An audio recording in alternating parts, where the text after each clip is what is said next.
जय जय श्री सीताराम। सीताराम चरण रति मोरे, अनुदिन बढ़ऊ अनुग्रह तोरे। जय गोस्वामी तुलसीदास की, जय श्री रामचरितमानस की, जय शंकर पार्वती जी की, जय विष्णु भगवान की, जय लक्ष्मी जी की, जय हनुमान जी महाराज की, जय समस्त देवी देवताओं की। जय जय श्री सीताराम। श्री रामचरितमानस की सुंदर चौपाइयाँ आगे की ओर प्रवाहित हो रही हैं। गोस्वामी तुलसीदास जी भगवान के वन गमन के अंतर्गत वह कैसे हैं और जहाँ रहते हैं वहाँ का वातावरण कैसा है, भगवान के संग सीता जी कितनी खुश हैं, कितना आनंदित महसूस करती हैं, इन सब का वर्णन चौपाइयों के माध्यम से किया। अब गोस्वामी तुलसीदास जी कहते हैं, पक्षी पशु देवता और तपस्वियों के हितकारी प्रभु इस प्रकार सुखपूर्वक वन में निवास कर रहे हैं। यही विधि प्रभु बन बसहि सुखारी, खग मृग सुर तापस हितकारी। कहे उ राम बन गवनु सुहावा, सुनहु सुमंत्र अवध जिमि आवा।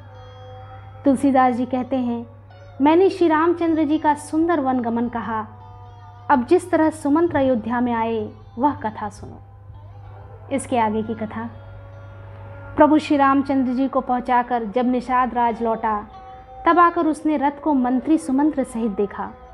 मंत्री को व्याकुल देखकर निषाद को जैसा दुख हुआ वह कहा नहीं जाता। फिर वो निषाद प्रभु पहुँचाई, सचिव सहित रथ देख सी आई। मंत्री विकल बिलोक निषादु, कहीं न जाई जस भयउ विषादु।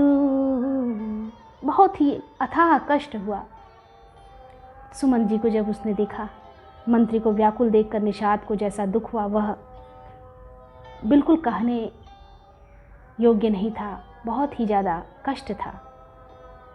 निषाद को अकेले आया देखकर सुमंत्र हा राम, हा सीते, हा लक्ष्मण पुकारते हुए वह व्याकुल होकर धरती पर गिर पड़े। रथ के घोड़े दक्षिण दिशा की ओर जिधर श्री रामचंद्र जी गए थे देख देख कर हिनहिनाते हैं, मानो बिना पंख के पक्षी व्याकुल हो रहे हैं। नहीं तृण चरहि न पियहि चलु, मोचहि लोचन बारी। व्याकुल भये निषाद सब, रघुपर बाज निहारी। वे न तो घास चरते हैं न पानी पीते हैं, केवल आंखों से जल बह रहा है। श्री रामचंद्र जी के घोड़ों को इस दशा में देखकर सब निषाद व्याकुल हो गए। तब धीरज धरकर निषाद राज कहने लगा, हे सुमंत्र जी, धरि धीरजु तब कहि निषादु। अब सुमंत्र परिहरहु विषादु। तुम पंडित परमारथ ज्ञाता, धरहु धीर लखि विमुख विधाता। धीरज धरकर निषाद राज कहने लगा, हे सुमंत्र जी, अब विषाद को छोड़िए, आप पंडित और परमार्थ के जानने वाले हैं। विधाता को प्रतिकूल जानकर धैर्य धारण कीजिए। कोमल वाणी से भांति भांति की कथाएं कहकर निषाद ने जबरदस्ती लाकर सुमंत को रथ पर बैठाया, परंतु शोक के मारे वे इतने शिथिल हो गए कि रथ को हाँक नहीं सकते। उनके हृदय में श्री रामचंद्र जी के विरह की बड़ी तीव्र वेदना है। घोड़े तड़पड़ाते रहे और ठीक रास्ते पर नहीं चलते, मानो जंगली पशु लाकर रथ में जोत दिए गए हों। वे श्री रामचंद्र जी के वियोग घोड़े कभी ठोकर खाकर गिर पड़ते, कभी घूमकर पीछे की ओर देखने लगते। ये तीक्ष्ण दुख से व्याकुल है। जो कह राम लखन बैदेही, हिंकर हित हे रही तेही। बाज बिरह गति कही किम जाती, बिनु मने फनिक बिकल जही भांति। जो कोई राम लक्ष्मण या जानकी का नाम ले लेता है और घोड़े हिंकर हिंकर कर उसकी ओर प्यार से देखने लगते हैं। घोड़ों की विरह दशा कैसी कही जा सकती है। वे ऐसे व्याकुल हैं जैसे मणि के बिना सांप व्याकुल हो जाता है। निषाद राज गुह सारथी सुमंत्र जी को पहुंचाकर विदा करके लौटा। उसके विरह और दुख का वर्णन नहीं किया जा सकता। वे चारों निषाद रथ लेकर अवध को चले। सुमंत्र और घोड़े को देख देख कर वे भी क्षण क्षण भर विषाद में डूब जाते थे। व्याकुल और दुख से दीन हुए सुमंत्र जी सोचते हैं, सोच सुमंत्र बिकल दुख दीना, धिग जीवन रघुबीर बिहीना, रहि नान्तहु अधम शरीरो, जसु न लहु बिछुरत रघुबीरो। व्याकुल और दुख से दीन हुए सुमंत्र जी सोचते हैं कि श्री रघुवीर के बिना जीना ही क्या, इस जीवन से तो धिक्कार है, जीने को धिक्कार है। आखिर यह अधम शरीर रहेगा तो है ही नहीं, अधम शरीर है। अभी श्री रामचंद्र जी के बिछुड़ते ही छूट कर इसने यश क्यों नहीं ले लिया। ये प्राण अपयश और पाप के भाड़े हो गए। अब ये किस कारण कूच नहीं करते, निकलते नहीं हैं। हाय नीच मन, बड़ा अच्छा मौका चूक गया। अब भी तो हृदय के दो टुकड़े नहीं हो जाते। ऐसा कठोर विषाद मन में व्याप्त हो गया और वो पूरी तरह से व्याकुल हो गए। सुमंत्र हाथ मलमल कर और सिर पीट कर पछताते हैं, मानो कोई कंजूस धन का खजाना खो बैठा हो। वे इस प्रकार चले मानो कोई बड़ा योद्धा वीर का बाना पहनकर और उत्तम शूरवीर कहलाकर युद्ध से भाग चला हो। जिम कुलीन तिय साधु सयानी, पति देवता करम मन बानी, रहे करम बस परिहरि नाहु, सचिव हृदय तिमि दारुण दाहु। जैसे किसी उत्तम कुल वाली साधु स्वभाव की समझदार और मन वचन कर्म से पति को ही देवता मानने वाली पतिव्रता स्त्री को भाग्यवश पति को छोड़कर पति से अलग रहना पड़े, उस समय उसके हृदय में जैसे भयानक संताप होता है, वैसे ही मंत्री के हृदय में हो रहा था। सुमंत जी के मुख का रंग बदल गया है, जो देखा नहीं जाता। ऐसा मालूम होता है मानो इन्होंने माता पिता को मार डाला हो। उनके मन में राम वियोग रूपी हानि की महान ग्लानि पीड़ा छा रही है, जैसे कोई पापी मनुष्य नरक को जाता हुआ रास्ते में सोच कर रहा हो। मुंह से वचन नहीं निकलते, हृदय में पछताते हैं कि मैं अयोध्या में जाकर क्या देखूंगा। श्री रामचंद्र जी से शून्य रथ को जो भी देखेगा वही मुझे देखने में संकोच करेगा, अर्थात मेरा मुंह भी नहीं देखना चाहेगा। ये सारी बातें अपने मन मस्तिष्क में सुमंत जी सोचते रहते हैं। नगर के सब व्याकुल स्त्री पुरुष जब दौड़ दौड़ कर मुझसे पूछेंगे, तब मैं हृदय पर वज्र रखकर सबको क्या उत्तर दूंगा। राम जननी जब आही धाई, राम जी की माता जब दौड़ते हुए मेरे पास आएंगी, सुमरि बच्छु जी में धेनु लवाई, जैसे नई ब्याही हुई गौ बछड़े को याद करके दौड़ी आती है। पूछत उतरु देव मैं तेहि, तब उनके पूछने पर भी मैं उन्हें यह उत्तर दूंगा कि श्री राम लक्ष्मण और सीता वन को चले गए।